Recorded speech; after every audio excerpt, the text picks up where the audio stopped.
সেটা হলো আমি সম্মেলনে দেখাইছিলাম আপনাদের টার্গেটের বানান,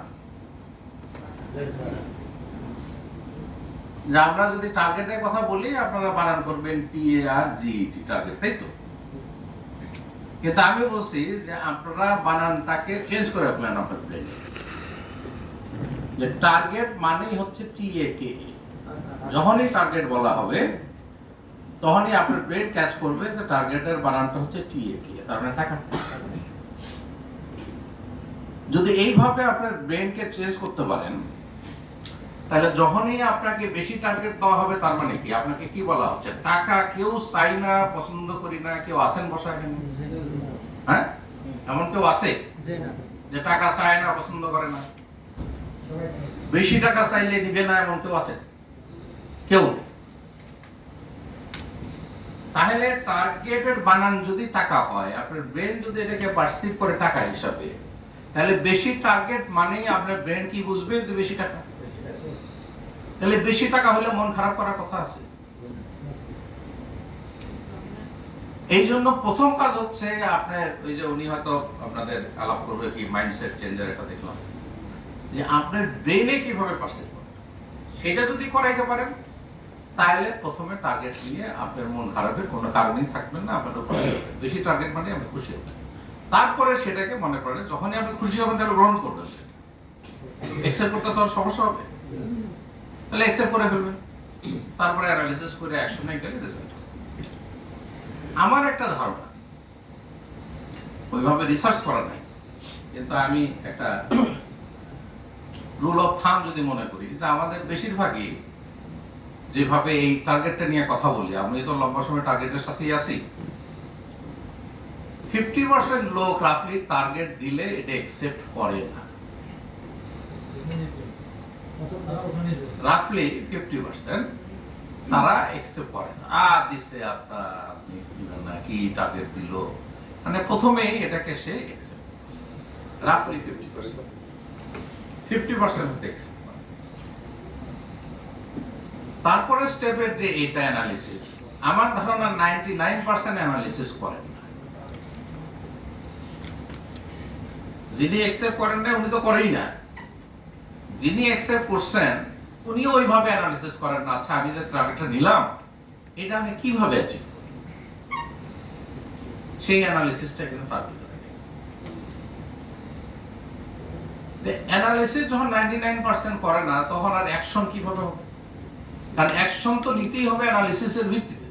ধরেন আমি একটা সংক্ষেপে যদি যাই, সিম্পল কথা, যে আমি 100 পলিসি করবো এই বছর, একজন এপে যদি মনে করলো যে তাকে দিলাম সেঞ্চুরিয়ান ক্লাব, আমি 100 পলিসি করবো, সে নিল, অ্যাকসেপ্ট করলো। পরবর্তীতে তার অ্যানালিসিসের প্রশ্ন আছে, যে আচ্ছা আমি যদি 100 পলিসি করতে চাই এক বছরে, তাহলে চিন্তা করতে হবে আমাকে আমি বছরে কতদিন পাবো? বছরে 365 দিন, কিন্তু আমি তো 365 দিনই কাজ করবো না, বন্ধ থাকবো, মুক্ত মুক্ত। সে আমি কাজ করবো 300 দিন। তাহলে 300 দিন যদি আমি কাজ করি, আমার 100 পলিসি করতে গেলে আমার অতীত অভিজ্ঞতা কি বলে? কতজনকে ইন্স্যুরেন্সের দাওয়াত দিলে একটা পলিসি হয়? যার অভিজ্ঞতা নাই, নতুন, তাদেরকে আমি বলি 10:1 ফর্মুলা। অর্থাৎ 10টা লোককে যদি আপনি ইন্স্যুরেন্সের দাওয়াত দেন, তাহলে একটা সময় ওই 10টা লোকের ভিতর থেকে একটা পলিসি পাবেন আপনি। 2 মাস পরে হোক, 3 মাস পরে হোক, 6 মাস পরে হোক, ইভেন 2 বছর পরে। তাহলে ফর্মুলাটা 10:1। আর যাদের অলরেডি অভিজ্ঞতা হয়ে গেছে 2-4 বছর, উনি নিজেই কিন্তু অ্যানালিসিস করে বের করতে পারবেন যে আমি কয়টা লোকের দাওয়াত দিলাম একটা পলিসি। আমি যদি 10:1 ফর্মুলায় থাকি, তাহলে আপনি কি পাচ্ছেন? যে আমি 100টা পলিসি করব, আমার কাছে 300 দিন আছে, 65 দিন ছুটি ছাটাও মতম। আর 10:1 যদি আমার ফর্মুলা হয়, তাহলে আমাকে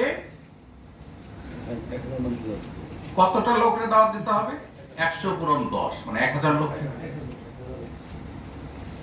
1000 লোকরে যদি আমি 300 দিন পাই, তাহলে পার ডে কয়টা লোকের দাওয়াত দিতে হচ্ছে? হ্যাঁ, 1000 ভাগ 300, 30 না, 3 প্লাস। তাই আসতেছে না, এটা কি অ্যানালিসিস হচ্ছে নাকি? তাহলে আমি যে আজকে কাজ শুরু করলাম আমার এই অবজেক্টিভ নিয়ে, তাহলে আমি 3+ মানে 4 ধরেন রাউন্ড ফিগার, আমি 4টা লোককে যতক্ষণ পর্যন্ত আমি ইন্স্যুরেন্সের দাওয়াত না দিব ততক্ষণ পর্যন্ত আমার দিনটা শেষ হবে না। তাহলে আপনি একটা স্ট্যান্ডার্ড পেয়ে গেলেন না? তাহলে সেইভাবে আপনি কাজ করবেন, কারণ জানেন যে আমি 100টা করতে চাই, এই টার্গেটটা আমি অ্যাকসেপ্ট করছি, অ্যানালিসিস করে এই পাইলাম আমি, সো আমাকে যেতে হবে। তারপরে আপনাকে আবার অ্যানালিসিস করতে হবে যে আমি যে 4টা লোককে দাওয়াত দেব কোন শ্রেণীর লোককে দাওয়াত। যদি আপনার এখানে প্রিমিয়ামের একটা টার্গেট থাকে তাহলে সেখানে আবার এখানে অ্যানালিসিস যে আমি কোন শ্রেণীর লোকের কাছে। যদি হাই প্রিমিয়াম টার্গেট থাকে তাহলে আপনাকে বড় পলিসি তারা করার মতো তাদের কাছে যেতে হবে, তাহলে মিড লেভেল। আর যদি ছোট থাকে তাহলে মিক্স। এগুলো হলো অ্যানালিসিসের পার্ট। এই অ্যানালিসিস করে তারপরে যখন আপনি অ্যাকশনে যাবেন তখন আপনি ধরে নিতে পারেন যে আপনি টার্গেট অ্যাচিভ করবেন এবং পরবর্তীতে কখনোই টার্গেট নিয়ে আপনার মন খারাপ হবে না। এই জন্য আমি আপনাদেরকে, যেটা সেলস আপনারা আছেন, আপনাদেরকে রিকোয়েস্ট করব, এই যে সবসময় আমরা টার্গেট নিয়ে কথাবার্তা বলি, সেলসে টার্গেট থাকবে, যে কোনো সেলসে টার্গেটের বাইরে নাই, শুধু ইন্স্যুরেন্স না, এনি সেলস প্রফেশন টার্গেট লাগবে। সো টার্গেটটাকে ওই যে বললাম মাথায় বানান করেন, টাকা টাকা ভালো জিনিস, পছন্দের জিনিস আমাদের, বেশি টাকা আমরা চাই, বেশি টাকা পাইলে মন ভালো লাগে। তাহলে বেশি টার্গেটই যখন আপনাকে দিচ্ছি, এইভাবে টার্গেটটাকে আপনি তারপরে এটাকে অ্যানালিসিস করে সেইভাবে আসবে, তাহলে টার্গেট নিয়ে কোনোদিন কথাবার্তা বলতে হবে না। এখন আরেকটা জিনিস আসে, এই যে 3টা কথা বললাম, অ্যাকসেপ্ট করে, অ্যানালিসিস করে, অ্যাকশন, এই 3টার ভিতরে আবার যদি মনে করেন আপনি অ্যাকসেপ্টও করেন নাই, অ্যানালিসিসও করেন নাই, অ্যাকশনে আছে, তাহলেও কিন্তু কিছু রেজাল্ট হবে।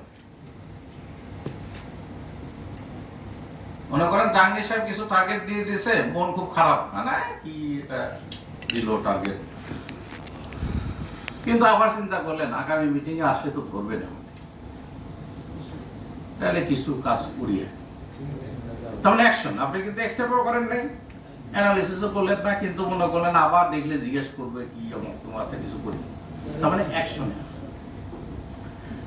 তো অ্যাকসেপ্ট না করে, অ্যানালিসিস না করেও যদি অ্যাকশনে থাকেন তাহলেও দেখবেন কিছু বলেছে। এটা কিরকম একটা ঘটনা বলি, আগের দিনে আমাদেরও যারা সিনিয়র ছিল তাদের বিয়ের সাথে হয়তো কিন্তু গার্জিয়ানরা করাইতো, তাই না? এখন হয়তো অনেকে নিজেরা করে, কিন্তু আগের দিনে গার্জিয়ানরা করে। এবং আমি দেখছি আরো সিনিয়র যারা, জামাই বউ ওই বাসর রাতে একজন আরেকজনকে প্রথম দেখতেছে, আর আগে দেখো, এরকমও সিনিয়র কিন্তু আগে ছিল, তাই না? তো যাই হোক, আমাদের ধরেন এই একটা লেভেল আপ, আগের কথা বলতেছে, এরকম একজনের কথা আমার, সে একজনকে পছন্দ করছে, কিন্তু তার বাবা রাজি না। কেন রাজি না? তার বাবার কথা হলো তার বংশ আমাদের বংশের সাথে মিলে না। এটা কিন্তু আগে খুব দেখা হতো বংশের। হ্যাঁ, তো উনি কি করলো, উনি একটা ভালো বংশীয় তৎকালীন পাকিস্তান আমলের এক এমপি সাহেবের মেয়েকে দিয়ে বিয়ে করায়, আমাদের টাঙ্গাইলেরই। কিন্তু এই ভদ্রলোক, তাকে কিন্তু বিয়ে হয়ে গেছে, গার্জিয়ান করায় দিচ্ছে, কিন্তু উনি তাকে অ্যাকসেপ্ট করেন। এবং যেহেতু অ্যাকসেপ্ট করে নাই, প্রতিদিনই খোটাখুটি লেগেই ছিল, ঝগড়া বিবাদ এটা সেটা। পরবর্তীতে ঢাকায় থাকতেন, আমি তখন স্টুডেন্ট, এমন অনেকদিন গেছে, ওনার বাসা থেকে খবর আসছে যে বাসায় যেতে বলছে। কি ব্যাপার? বাসায় গিয়ে শুনি যে দুইজন দুই দিকে মুখ টালা টালা করে বসে আছে, বিচার সালিশি করে মিলায় মিশাই দিতে হয়, এরকম একটা অবস্থাও গেছে। তার মানে কি, উনি কিন্তু অ্যাকসেপ্ট করেনি। তো যেহেতু একসেপ্ট করে নাই, উনি সংসার কিভাবে করবে না করবে এগুলা নিয়েও তার কোনো মাথা ব্যথা নাই, চাকরি করে আচ্ছা বউ কি করতেছে না ইত্যাদি ইত্যাদি। তো এই যে বিচার সালিসি করতাম, তো পরে আমরা নিজেরা লাভ করতাম। আচ্ছা এখানে তো মনোমালিন্য, ঝগড়া বিবাদ আছে, কিন্তু আবার বছর বছর বাচ্চা, তার মানে কি একসেপ্টও করেন নাই, অ্যানালিসিসও নাই, কিন্তু অ্যাকশন কিন্তু বন্ধ নাই। তার মানে আপনি অ্যাকশনে থাকলে কিছু রেজাল্ট হবে, কিন্তু যদি সিনারিওটা এরকম হতো, যদি একসেপ্ট করতেন এই সম্পর্কটাকে, তারপরে যদি অ্যাকশনে যাইতেন, তাহলে রেজাল্টটা হইতো এবং অ্যাকশনটা উনি এনজয় করতেন অনেক না। এই জন্য টার্গেটটাকে প্রথমে ব্রেনে ঢোকায় দেয়। টার্গেট মানে এই টাকা, সেটাকে আমি একসেপ্ট করব, অ্যানালিসিস করে অ্যাকশনে যাব, তাহলে রেজাল্ট যেটা আমি পাবো সেই রেজাল্টটা আপনি পারফেক্ট হবে এবং পরবর্তীতে এই রেজাল্টটা আপনাকে আরো ভালোর দিকে ড্রাইভ করে নিয়ে যাবে। এই জায়গাটা আমাদের একটা সমস্যা হয়। তো এটা আমি মনে করি যে আপনাদের প্রত্যেকেরই এবং একইভাবে আপনাদের নিচে যারা আছে তাদেরকেও এই টার্গেটটাকে যদি এভাবে একসেপ্ট করা শিখান, ব্রেইনে বানানটা শুকায় ফেলেন, তাহলে কিন্তু সম্ভব। আমি তো উদাহরণ দিয়েছিলাম আপনাদের নোয়াখালীর এক্সাম্পল দিয়ে, ওই যে কলসের এক্সাম্পল দিয়েছিলাম না, এখন তার ব্রেন কিন্তু এটা রিসিভ করছে যে ক ল স বানান ঠিকই বলতেছে, ছবি কলসের, কিন্তু সে বলতেছে ঠিক, বিকজ তার ব্রেন পারসিভ করতেছে আর এটা তো ঠিক না, এটা বানানটা হয়তো। একইভাবে আমরা আমাদের ব্রেনটাকে যেভাবে ট্রেন আপ করব, সে সেইভাবে রিসিভ করবে। আমাদের সেলসে যারা আছি তারা যদি এই জিনিসটাকে টার্গেটের রিলেটেড এই কাজটা করি, তাহলে টার্গেট নিয়ে কোনোদিন কথাবার্তা আমাদের খুব বেশি বলতে হবে না, মনও খারাপ হবে না, যার ফলে দেখবেন রেজাল্টটা হবে এবং ভবিষ্যতে সে আপনাকে আরো ভালো দিকে আপনারা যেতে পারেন। এখন আমি আরেকটা জিনিস আপনাদের সাথে একটু আলাপ করে শেষ করবো।